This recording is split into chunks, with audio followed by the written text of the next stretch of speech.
Hello, hello, and welcome to Sports Debate Podcast. Today, we will be talking about NFL with Ryne and Emmanuel. Here you go. All right, thank you, ominous voice in the sky. Welcome back to Sports Debates. I'm Ryan, along here with Emmanuel, and today we're going to be recapping and handing out some grades for the first week of the NFL offseason. It was quite busy. Started on Monday. Free agency opened up, and the floodgates were opened. Tons of moves, some active teams that we're going to talk about, some big names, changing uniforms. So very excited. We're going to dive right into this. So, Emmanuel, first things first, not a free agent signing, but a player that we all thought was going to change teams. He's staying put. Myles Garrett wanted out, wanted to go win a championship. Then Cleveland showed him the check, and it had 4 years, $60 million written on it. He said, I'll take that bag. What were your thoughts on that? Well, obviously, I was disappointed that my team didn't land him. Go Birds! But I can't blame him, man. He's got he's just got that bag. Who really cares about anything else when you're getting that bag? We know Myles Garrett is an elite level player, so you really can't knock him for anything besides obviously not winning a Super Bowl. But hey, if somebody's willing to pay you that much and set you up for the rest of your life, which he already was, but set you up for more the rest of your life, I can't knock him about that. I misspoke. That's 4 years, 160 million. So that's $40 million a year over the next 4 years. Pretty sure there's a no trade clause. So he's stuck in Cleveland now, but I guess he's happy because he's got a big bag. So another player changing teams. This is a free agent, Justin Fields. I wanted him to go back to Pittsburgh. I thought he fit well there. Instead, he's going over to New York to be the quarterback of the New York Jets. 2 years, $40 million. He joins a Jets team that has been really bad over the last few years. The Aaron Rodgers experiment did not work. Now they're going to try it with Justin Fields. He's young, hasn't really gotten a full room to blossom, was in a bad system in Chicago, started a few games in Pittsburgh, got benched for Wilson. Now he's in New York. Emmanuel, do you like his chances of emerging into this quarterback that he's been hyped up to be? Unfortunately, no, I don't like his chances. I know he's a talented quarterback, however, but you're going to the Jets. You might as well just throw away the contract right then and there and just walk away from the game forever. I don't know about you, Ryan, but this team here is just not that good. You just traded away Devontae Adams. You have Garrett Wilson, however, and that old line is still not that great. We saw Aaron Rodgers get killed behind it, but bringing in Justin Fields, have a scrambling quarterback that allows you to have some mobility and to draw out the plays a little more. But I don't trust the Jets at all when it comes to developing a quarterback. Yeah, I mean, the upside's still there. He's one of the best rushing quarterbacks. I think only Lamar Jackson has more rushing yards than Fields, or rushing yards per attempt over the last few seasons, even with the limited playing time he had last year. On paper, I kind of like it because he's paired up with Garrett Wilson, who he played with at Ohio State. So there's a guy that he feels comfortable with.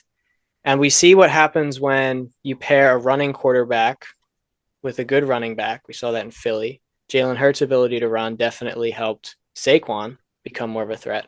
So he's got Breece Hall at running back, who definitely was hindered by the system last year. Didn't have that great of a season. Had a couple blowout games, but he just wasn't consistent. So I like that on paper with that core there. You also got Lazard as your second receiver.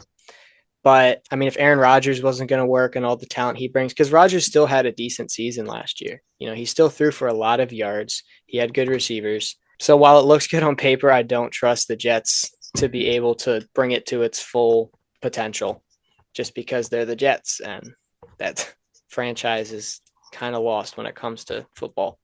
Yeah, the Uh, Jets suck. so let me ask you a question then, Ryan. So if he didn't go to the Jets and he didn't go to the Steelers, what team would you have liked to see him go to that might actually had a chance to develop him into something more? There weren't too many teams looking for quarterbacks this year. I think, obviously it was the Steelers, the Seahawks, who we'll talk about in just a sec. I mean, it's any of those bad teams. It's like Browns, Giants, Titans, Raiders, I guess. I think an organization like the Raiders, I think they have a higher upside in the future just because of the area that they're in. They're in Vegas. It's a big market. I think they have the ability to bring together a solid organization for him. In the Browns, they have a good defense. So he's not that type of quarterback that you necessarily build around per se, where teams would go all in to put him in a nice system. But yeah, it's a tricky one for him because I feel like everyone wants that quarterback that can throw it down the field really far and throw for 300 yards a game. And he's not that type of player. And like Jalen Hurts, he has to find that right system that's really going to let him blossom and play like he can.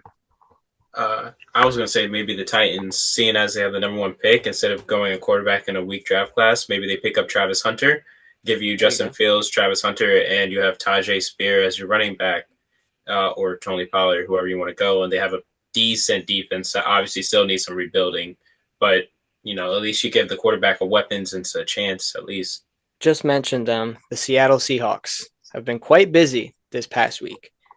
They traded Geno Smith to the Raiders. Then they decided to trade DK Metcalf over to Pittsburgh. So their top receiver, he's gone. They got a second-round pick, 2025. Then, back-to-back days, signed Sam Darnold, 3 years, $100.5 million, and then Cooper Kupp, 3 years, $45 million, who was just released by the Rams, became a free agent. So they went 10-7 last year. They were in the Rams division, missed the playoffs. I think the Rams had a tiebreaker or something. So they a competitive team, and they have been the last few years. Now you're looking at Sam Darnold.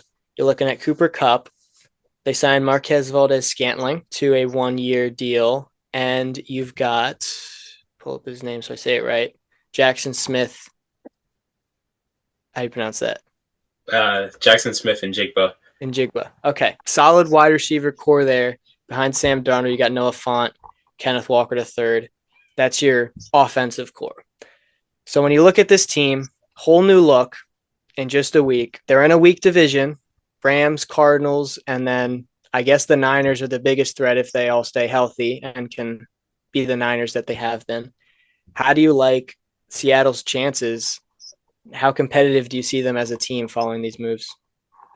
Well, I like them a lot. I think they can still be very competitive. However, they have failed to address one major need so far into this free agency, and that is the offensive line. The offensive line was one of the worst ones last year, giving up 28 sacks, which ranked them 29th in the league. Also faced, at the time, Geno Smith faced pressure on 39.6% of his dropbacks, which is the 5th highest rate in the league as well. Mm-hmm. However, I do like the Seahawks defense and offense. They just picked up DeMarcus Lawrence from the Cowboys, and it's always great to see a Cowboys player leaving that team to actually be set free of that horrible franchise, and especially the little back and forth between him and Michael Parsons. But I think the Seattle Seahawks is on the right path of becoming a really true contender, but they need to protect Sam Darnold. And we saw last year during the playoffs with Sam Darnold how he handles pressure from the O-line, as we saw him against the Rams, I believe, and he was getting destroyed a lot. Darnold really blossomed last year. Pretty good system in Minnesota. You have Justin Jefferson, one of the best receivers in the game to throw to, so that definitely helped. But he doesn't have a Justin Jefferson. You still have some good receivers if they could stay healthy. Kupp and Valdez-Scantling, they're both veterans, but they're still talented, especially Cooper Kupp. Very high upside for him, as long as he can stay on the field. And Jackson Smith-Njigba has been up and coming as they're kind of the number 2 behind DK Metcalf, number 3. They had Tyler Lockett as well. So I think, they in that division especially, I could see them going 10-7 again. Probably no more than 11 wins, but they could win that division. They could be a wild card team. If they can be any more than that, that's to be seen. If Darnold can play like he did last year and not choke like he did in the playoffs and last a whole season, then they could surprise some people. But like you mentioned, it's not just the offense. You got to protect the quarterback, the defense as well. It's a whole thing there. But I like them, I guess, being a little aggressive this offseason. Not necessarily a rebuild, but a retool. They still see the window as open. Definitely not who I was expecting to land Darnold or Kupp, but I guess it makes sense. We'll see. DK Metcalf, as we said, traded. He's in Pittsburgh now, and Pittsburgh has been in the running for the winners of the offseason so far, mainly because they traded for and then extended DK Metcalf 5 years, $150 million for DK Metcalf. He'll be paired up with George Pickens in the backfield, catching balls and punching their defenders. They don't have a quarterback right now, however. And it seems to be it's in between Aaron Rodgers and Russell Wilson. So first, let's look at DK Metcalf. How would you grade this trade for both the Steelers and the Seahawks? Obviously, I think I feel like the Steelers definitely won this trade a little more than the Seattle Seahawks. I know Seattle Seahawks were for a second there they looked like they were about to go into a rebuild mode, but that trade and then their free agency picks up kind of reset it. But the Steelers just got an elite level wide receiver talent matched up with Pickens, so Pickens no longer has to carry the offensive weight that he used to carry last season because there wasn't really any wide receivers that could take off some of the weight. But now that you have DK Metcalf, the defense can no longer truly tailor to George Pickens itself. So I'm going to take the Steelers as a winner in this one.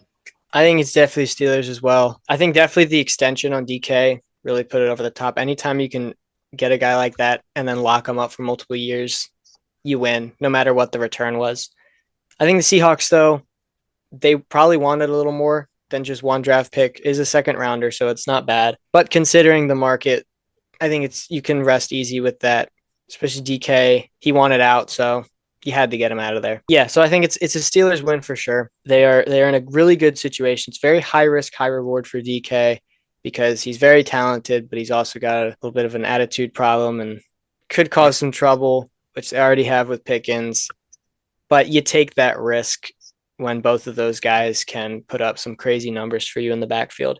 And I think it also makes it a very enticing situation for quarterbacks. I think that they're probably using that to pitch to both Rodgers and Wilson, saying, hey, look at these two guys you're throwing to. They had an 0-5 end to last season, so I think they definitely had a sense of urgency to make sure that this window doesn't close.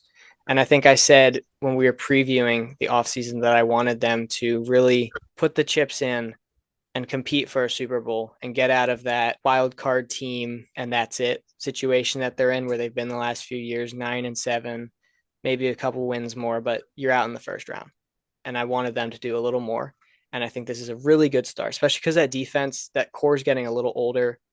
TJ Watt, Minkah Fitzpatrick, those guys, tail ends of their prime. So I think it's a great time to make a move like this. But none of that matters. They don't have a quarterback.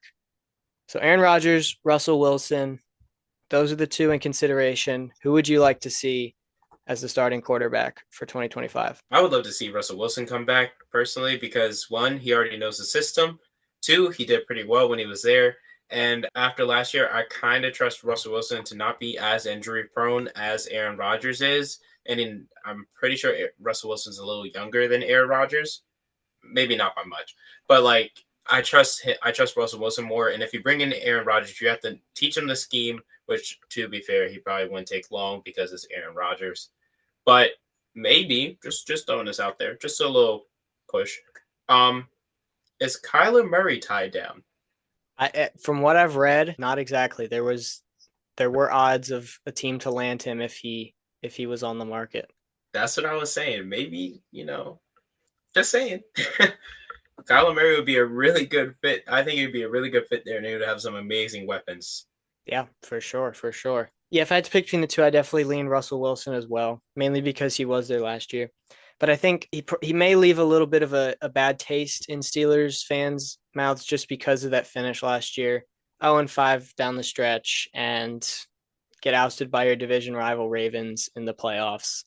But Russell Wilson played pretty good in that playoff game. I think he threw for about 240. And considering what he was working with down the stretch, I think he definitely deserves another shot. If you remember, George Pickens missed, I think, 3 of the last 4 games of last season. So he wasn't working with a lot to throw to. I think I was looking at the game logs. A couple of those games, Pat Freiermuth was their top receiver. That was his main option. And then their third receiver, Calvin Austin III, he had to throw to him a lot. So he was thrust into that wide receiver 1 situation because they didn't have Pickens. So considering what he was working with downfield, I think he played very well. And I think he definitely deserves another shot in this system. now that you've got DK and Pickens, I don't see why he wouldn't want to come back. I think he's also been linked to the Browns and the Giants. So if I'm him, I'm definitely going back to Pittsburgh, even if those bad teams offer me a little bit more money. Rodgers, I think, would probably do fine there too, considering that system and the coach that they have. They can be competitive no matter who's at quarterback. But I would definitely love Russell Wilson to return.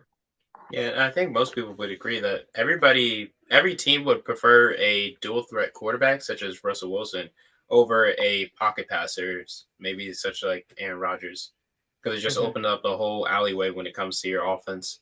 All right, across the state now, Philadelphia hasn't been very active, but if you've been paying attention at all, you might have noticed that they lost quite a few key pieces to that defense that dominated the field in the playoffs, took down Pat Mahomes in the Super Bowl. So they did re-sign Zach Bond, 3 years, $51 million. He was a really big piece of that defense. Diamond in the rough that Howie found, turned him into a Pro Bowler. But the guys they lost, Josh Sweat, he's in Arizona now, took a 4-year deal. Milton Williams, he's up in New England now, also took a 4-year deal. Darius Slay was released, and now he's in Pittsburgh. They also traded C.J. Gardner-Johnson to Texas for an offensive lineman. And just this morning, offensive lineman Mekhi Becton also signed a deal with the Chargers. I thought he was coming back personally, and that kind of woke up to that, and that threw off my morning, but we're fine now. So a lot of mixed feelings for Eagles fans. The first instinct is like, oh my gosh, we're losing everybody. You know, I don't know if we win that Super Bowl or win it as easily if we don't have Josh Sweat and Milton Williams. So it's like, oh my gosh. But at the same time, you got Howie Roseman as your GM. How are you feeling after this week?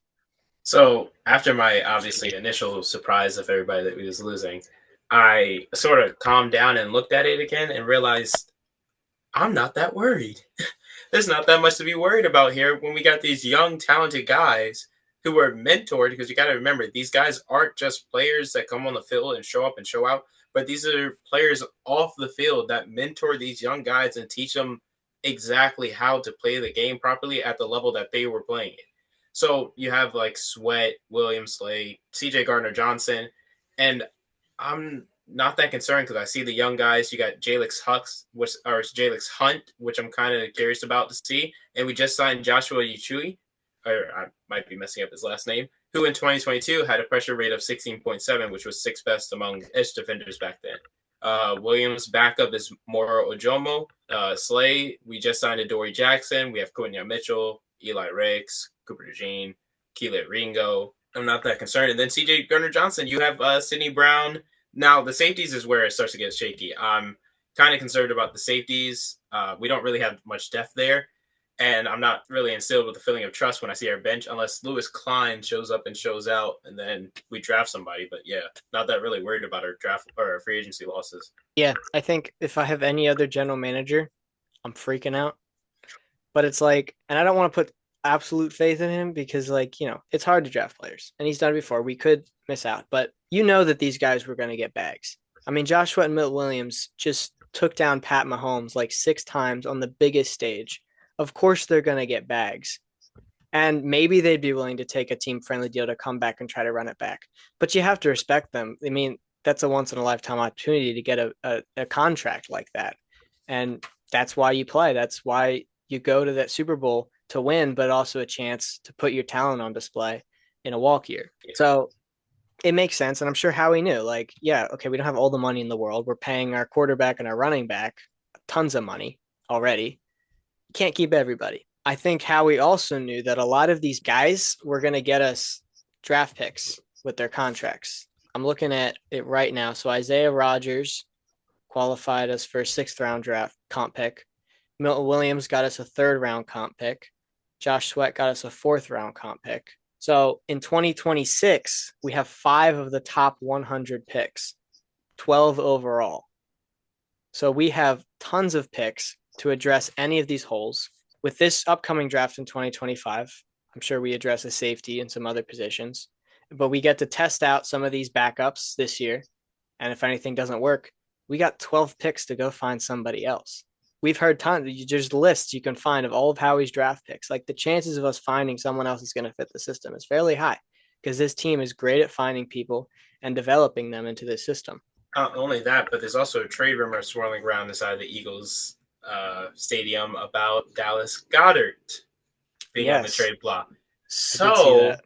depending on where he goes and what we might get back for him, maybe that shores up something else. Because I think Alcantara played pretty well when it came to being a receiving tight end. I've seen other Eagles fans being a little concerned about his blocking, but I'm sure we can definitely make that a little bit better with some of the offensive line coaching that we have.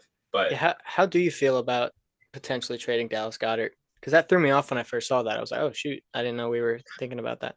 yeah, I really don't want to do it. I really love Dallas Goddard, but if it's necessary and he doesn't want to be here and he wants to maybe go find a bag somewhere else, then you just got to let it happen because he's contributed a lot to Philadelphia, and I really appreciate him for everything he's did. I'm not going to hold him hostage here. I'm willing to let him go if he needs to. This is the last year on his contract, I believe. So it would make sense if something comes up this offseason.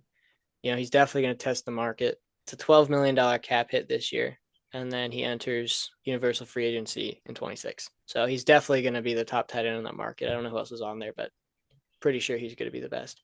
And I did notice we signed two other tight ends to be like third and fourth string. So they're definitely preparing, I guess, in case and building depth in that position, which always thinking 3 steps ahead, Howie. I was just going to throw this out there, Ryan. So Yeah. I know we just finished our talking about the Eagles, but is there a team that you really wanted to see, or do you think there's a team out there that should have made a move during this free agency but really hasn't? Yeah, I mean, it's more for specific position. When we were talking about some of the wide receivers in the market, we were talking about Cup, talking about Debo Samuel, went to the Commanders. I wanted the Patriots to be aggressive for a wide receiver, DK Metcalf as well. So I can't speak for them and say that they didn't offer any of these guys anything or put a trade out there. But I think the situation that they're in, they had the most cap space available. I don't know what their draft pick situation is like to get a guy like DK Metcalf, but if Seattle got DK for a second round pick, I think New England definitely could have gotten DK, and they maybe could have offered a little bit more because they had the money to extend a guy like DK as well. I don't know what other wide receivers are out there. Definitely nobody at that magnitude of an impact. So I would have loved to see them go for a wide receiver, but I think they were a little more active on the defensive end. They got Milton Williams, which is a good addition. So Obviously, I don't want this team to do anything, and what they're doing right now is perfectly fine with me. But the Cowboys, I was kind of expecting them to do something in free agency, get Dak a little more help, maybe even shore up that old line, and maybe even I thought they were going to sign Cooper Cup because he's getting paid $15 million a year on a 3-year deal, $45 million in total. So I was like, you know what, that's not too much. But again, they also have to sign Michael Parsons, and I don't know exactly where you get that money from. So there's that. But maybe even I wanted to see Arizona be a little bit more aggressive there to build around Kyle Murray a little more to give him some more help, or even the Green Bay Packers, right? Like you have these elite level wide receivers out here that are willing to go somewhere, and you do nothing. So how are you going to help Jordan Love out there when you can't give him any offensive weapons to help him out there? Chargers as well. Similar situation to the Patriots.